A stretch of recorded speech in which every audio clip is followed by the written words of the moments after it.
The next application we will look at is called balancing chemical equations. This comes to us from chemistry.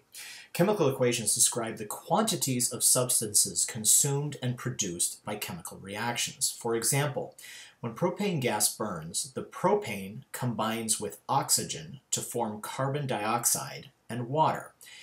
Propane is a molecule that is made up of 3 atoms of carbon and 8 atoms of hydrogen, while oxygen is a molecule that is made up of 2 atoms of oxygen. Carbon dioxide is a molecule made up of 1 atom of carbon and 2 atoms of oxygen, and water is a molecule that is made up of 2 atoms of hydrogen and 1 atom of oxygen. The equation that we look at is of this form, where propane, some number of molecules of propane will combine with some number of molecules of oxygen to create some number of molecules of carbon dioxide and some number of molecules of water. What needs to be the case here is that not only do we need to find these values, these variables that will satisfy the equation, but also these variables must be whole numbers.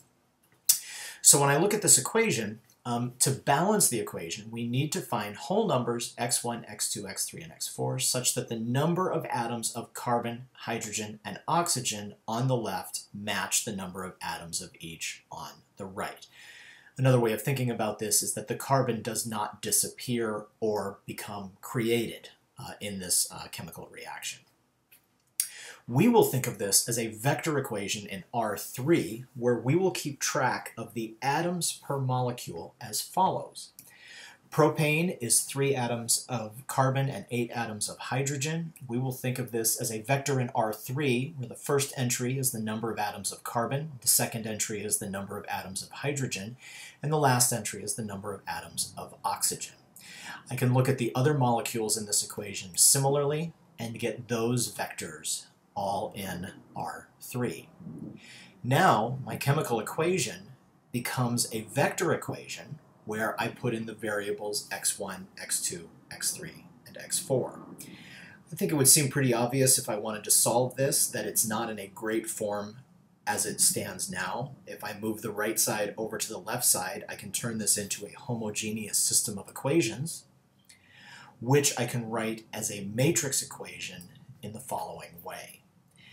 Clearly, the solution to this is going to need the reduced row echelon form of this coefficient matrix, which if we do the reduced row echelon form of that, I get the matrix shown here, where that fourth column has got these fractions.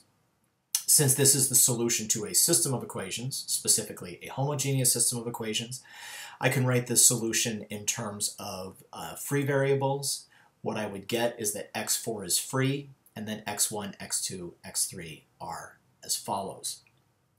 As stated in the beginning, since the coefficients in the chemical equation must all be integers, I'm going to need x4 to be a multiple of 4. That will cancel out all of the denominators.